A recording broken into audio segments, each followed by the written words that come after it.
রক্ত দিচ্ছেন প্রত্যেককে আমরা যুব কংগ্রেসের সভাপতি রাজু দাস এবং উত্তর কলকাতা তৃণমূল যুব কংগ্রেসের সমাবেশ।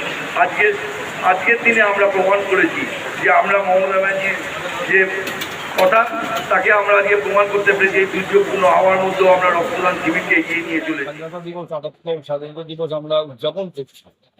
আমি এই পৌর প্রতিনিধি হওয়ার পর থেকে স্বাধীনতা দিবস উপলক্ষে আমরা রক্তদান শিবিরের আয়োজন করি। এটা তৃতীয় বর্ষের পদার্পণ করল।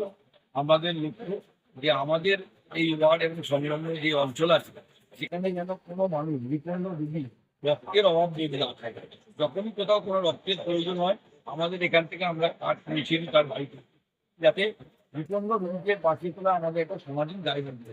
আমাদের নেত্রী মমতা ব্যানার্জি সর্বদা বলেন শুধু একটু রাজনীতি নয়, রাজনীতির বাইরে সামাজিক দায়বদ্ধতা আমাদের পালন করতে হবে। সেই দায়বদ্ধতা একটা উদাহরণস্বরূপ আজকে আমাদের ১ নম্বর এই রক্তদান শিবিরের আয়োজন করা হয়েছে। তুমি রক্তদান শিবির হচ্ছে না আরো কিছু আমরা ব্যবস্থা রেখেছি?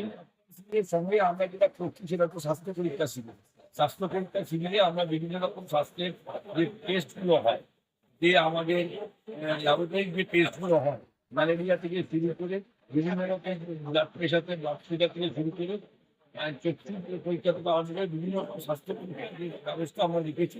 এখানকার একটা আমাদের জনগণ যারা আমাদের এই ১ নম্বর ওয়ার্ডের নাগরিক, তারা যাতে সুস্থ স্বাস্থ্য নিয়ে আগামী যে বাংলা এবং বাঙালির শ্রেষ্ঠ উৎসব শারদীয় উৎসব, এই শারদীয় উৎসবের স্বাদগুলো অংশগ্রহণ করতে হবে।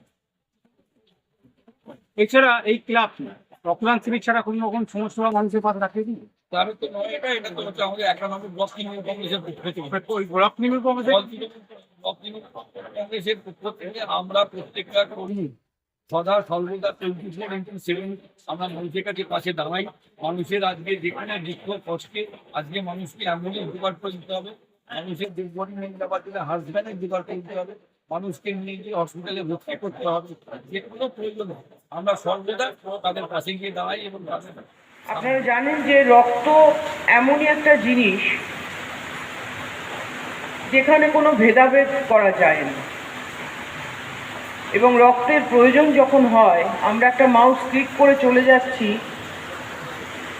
আমেরিকা পর্যন্ত পৌঁছে যাচ্ছি। আমেরিকার ছোট ছোট স্টেটগুলো বা শহরগুলো আমরা কিন্তু দেখতে পাই। নাসা কোথায় আপনার জীবন পেল, মঙ্গল গ্রহ বা কিছু, সেগুলোও কিন্তু আমরা জানতে পারছি। কিন্তু যখন রক্তের প্রয়োজন হয় তখন কিন্তু একটা সভ্য মানুষকে আর একটা মানুষকে রক্ত দিতে হয়। অর্থাৎ এই জায়গাটা কিন্তু কোথাও কোনো মেশিন তৈরি হয়নি যেটা রক্ত উৎপাদন করবে। তাই যখন রক্তের প্রয়োজন হয়, এবং জানবেন যে যতক্ষণ না নিজের উপর দিয়ে যায় ততক্ষণ মানুষ কিন্তু টের পায় না। এগুলো মৌখিক কথা এসে মানুষ বলে যে সর্বধর্ম সমন্বয়ের ব্যাপার, এখানেই বোঝা যায় রামের রক্ত রহিমের গায়ে চলে যাচ্ছে, রহিমের রক্ত রামের গায়ে চলে যাচ্ছে। এই জিনিসগুলো আমরা মানি বা এগুলো জানি, কিন্তু যখন আপনার খুব আপনজন বিছানায় শুয়ে আছে তখন যদি রক্তের প্রয়োজন হয়, তখনই আপনি বুঝতে পারবেন যে কে দিয়েছে, কিভাবে দিয়েছে, কার রক্ত, এগুলো কিন্তু বিচার হয় না।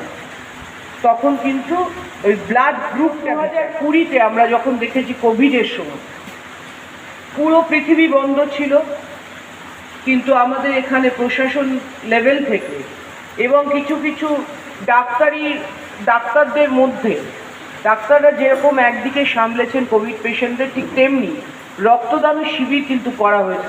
তার কারণ তখন কিন্তু আমরা সাধারণ মানুষকে বলতে পারিনি যে তোমরা এসো এবং রক্তদান। We want justice! Justice! Justice! We want justice! Justice for Archicor! Justice for Archicor!